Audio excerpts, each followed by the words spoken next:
I'm very excited to watch PowerOfEvil 1v1. This is a man that has some kooky concoctions. He's the mad scientist of mid lane.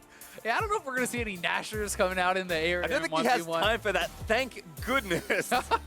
Yeah, but it'll be really interesting to see if he does cook up anything pretty crazy for the 1v1. Definitely known for his own take on a lot of the meta builds. Jisu known as a very, very aggressive player. He did spend some time in Europe. He was on Mysterious Monkeys for a little bit. So these guys, I'm sure, have crossed paths and know each other at least a little bit because of their time in the EULCS. So going to be exciting to see just what they want to bring out. And again, we haven't seen too much out of the ordinary as far as runes go. I mean, a lot of what you'd expect, lots of strong laning runes being picked there, stuff like Scorch, those major keystones in sorcery, like Comet, like Airy. A lot of what you'd expect on SR, just kind of taken to the nth degree to give you maximum, basically laning efficiency, right? Because that's what you're really doing here. Yeah, it certainly is. And there are usually some guys, you know, it is kind of more cream of the crop, perhaps you'd say, of the 1v1 because it is just the two best from every team selected. And in the past, you had more junglers and guys who didn't feel like they could win straight up, so they would do these sort of all-in strats. It'll be interesting to see if there is anyone who's still going to be looking for that because in the past, we've seen things like, you know, the Olaf looking for 1v1s, you know, with Snowball and these sorts of plays. So no one has busted out yet, but we do have at least one jungler in the tournament. Levi is going to be showing his face later on. Certainly true, as Rengar gets banned away there by PoE, a top lane champion at times, I suppose, so taking that one away. And there's a mid lane champion for Jisu, taking away Cassio. And Rengar, if you allow him to have access to the jump, I mean, these are essentially, like based on the bans, it's looking like, what could you all in me on, right? And Rengar with Exhaust Ignite, something if you actually get too close to the bush, if he's able to actually stack up and hit you with one bullet, sometimes you just die in that one CC. Olaf, another one who is very good at running you down. The early all-ins can be extremely powerful. And meanwhile, Jisu just kind of targeting some of the bread and butter champions here for PowerOfEvil that he feels maybe most powerful in the 1v1. But with Nasus off the table, we do still have Syndra up that we saw earlier. Varus could make yet another appearance, but PowerOfEvil goes straight for the Orianna, and Jisu is looking at the Pantheon, which was banned out earlier. Definitely someone who's super annoying to 1v1, as anyone who has lane to get in his top lane knows it is going to get locked in. That is not a CS to 100 type of champion. That is a, you jump onto me, kill him, or you don't. Well, you don't really have a combat ultimate, and you're probably not going to outfarm combat ultimate is dropping on their head, Patriot. Orianna in any sort of CS battle. So Jisu, especially with those summoners, I love this already. Getting aggressive. The funny thing is, there's still a very high chance that it's just Airy or something along those lines again, right? It's probably not going to be Electrocute or something as all-in, but you can set yourself up for the all-in or just to actually push your opponent out of lane by having Mana Flow Ban, by having Airy or Comet or things along these lines. You just Q spam them out, you try to poke them out of lane. Your passive works very well in 1v1s where each auto can make quite a big difference because you are able to block and you can reset that passive with your W on Pantheon, so you can block multiple auto attacks in any of these little sorts of trades.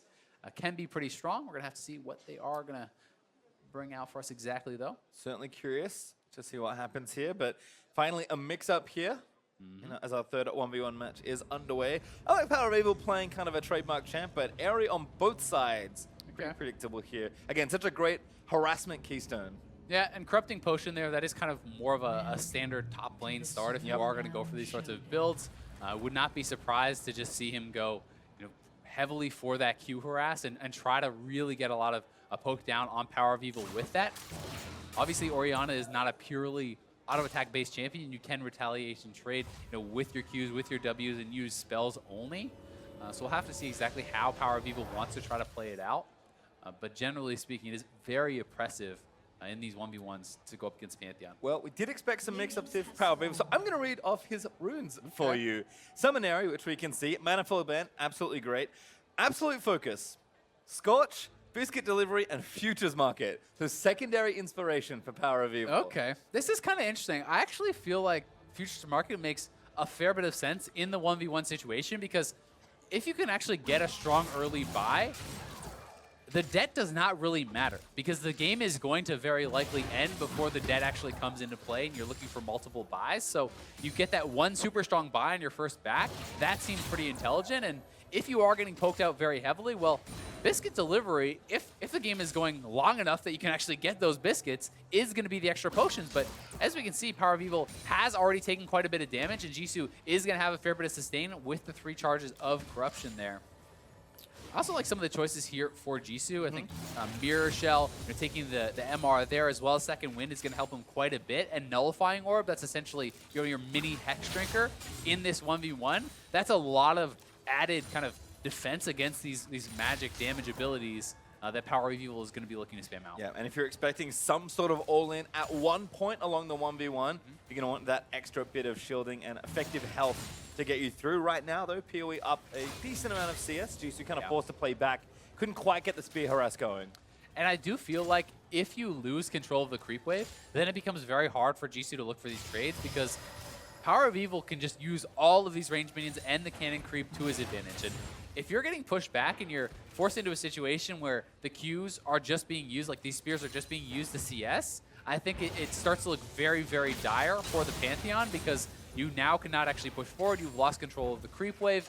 You are using your harass tool to CS, but you're going to be able to CS much more poorly than your opponent. And already, I mean, look at the turret damage.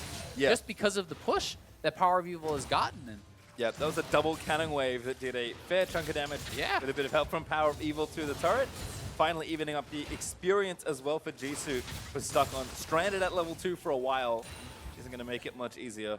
And you know it's got to be an all-in, right? It has to be a kill that Jisu is looking for.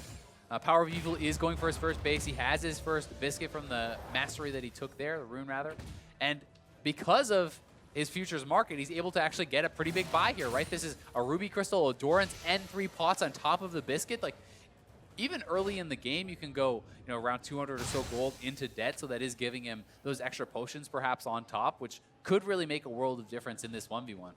Certainly could, and again, a lot of defensive stuff, kind of as expected here. PowerOfEvil happy to farm things out with the lead he's built for himself already, but of course, if any sort of 1v1 starts, can at least get out, or maybe if Jisu expends too many resources and has to, it's kind of forced back in a last-ditch attempt to win the 1v1, then PowerOfEvil can, of course, get that kill. So, like you said, like, the reason the farm condition is basically there is so that games just don't stall out when nobody dies. Because at some point, you're right, you fall too far behind, you're forced to do something, and once you're at that deficit, it's usually pretty difficult, but at least you have some other way out, potentially.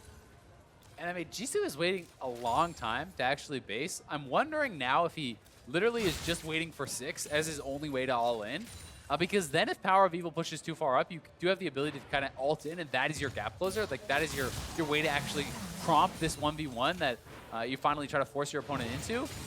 But he would certainly like to get a good buy, right? The turret is taking a lot of damage. He is going to have to go back pretty soon, because if he doesn't go back now, he is 6. He can use his man drop to come back, but the turret is getting low. Like, he pretty much has to all in right away. Yeah, and I actually love what PoE did there. Hits the back caster creeps, lets them get low, and knows that if he needs to, he can instantly kill them, get 6, and try and get a kill under the turret. But that turret itself might be the actual win condition here for PowerOfEvil, because it is so low.